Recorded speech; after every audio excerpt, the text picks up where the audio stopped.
Beyond boundaries. What a theme, huh? Beyond. Now, when I think of boundaries, I think of rules, regulations, and restrictions.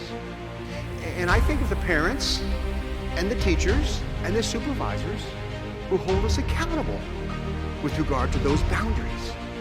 Now, that's not a bad thing.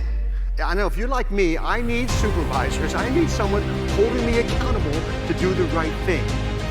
But beyond boundaries is something different.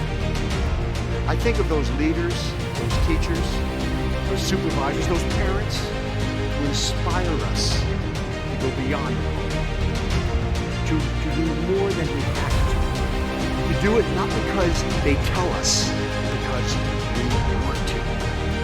I would like to share with you what the research says about how to make that happen. And not just for other people, but for yourself. Here's the deal. How can we inspire people and ourselves to be self-motivated? There's another word. It's called empowerment. You've heard that word, right? Now, the management definition of empowerment is get her done. Just get her done with fewer resources and less time. I empower you. Make it happen. I'm talking about feeling empowered. That's different. Feeling empowered is when you're self-motivated. Now, if you want to know if you feel empowered or if your child, your student, your worker feels empowered, ask them 3 questions. And if they say yes to these 3 questions, they will feel empowered. And by the way, this is not based on common sense, it's based on research.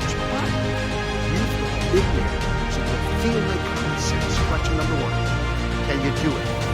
Albert Bandura calls it self-efficacy. Do you believe you can do it? Do you have the time, the knowledge, and the training to do what we're asking you to do? If you answer yes, good. Second question, will it work? Do you believe that we're asking you to do the process will work? Albert Bandura calls that response efficacy, believing that the behavior will lead to the ultimate outcome. By the way, that takes education, right? We have to show them the data. We might show them some theory. We show them, teach them why this might work. I just used the word education.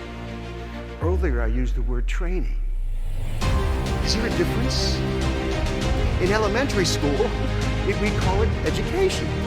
Middle school, education. High school, education. College, higher education.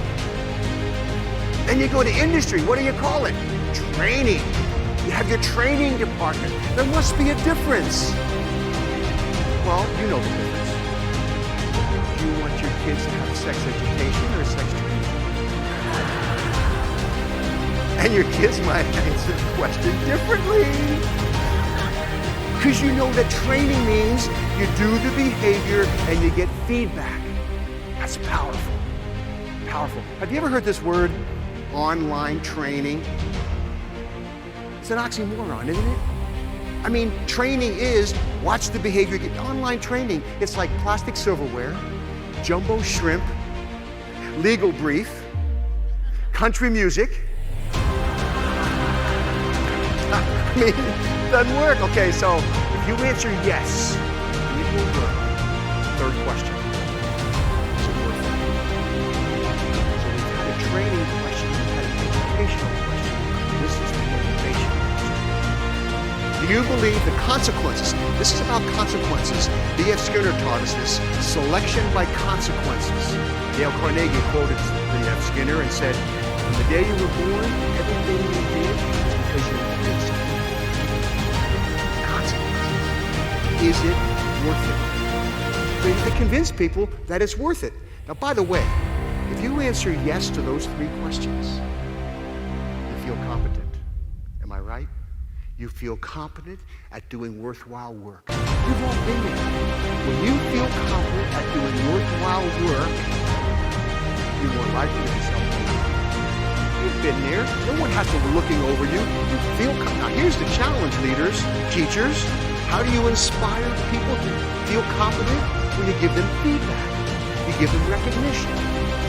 You show them they are confident. Got one more C word. Choice.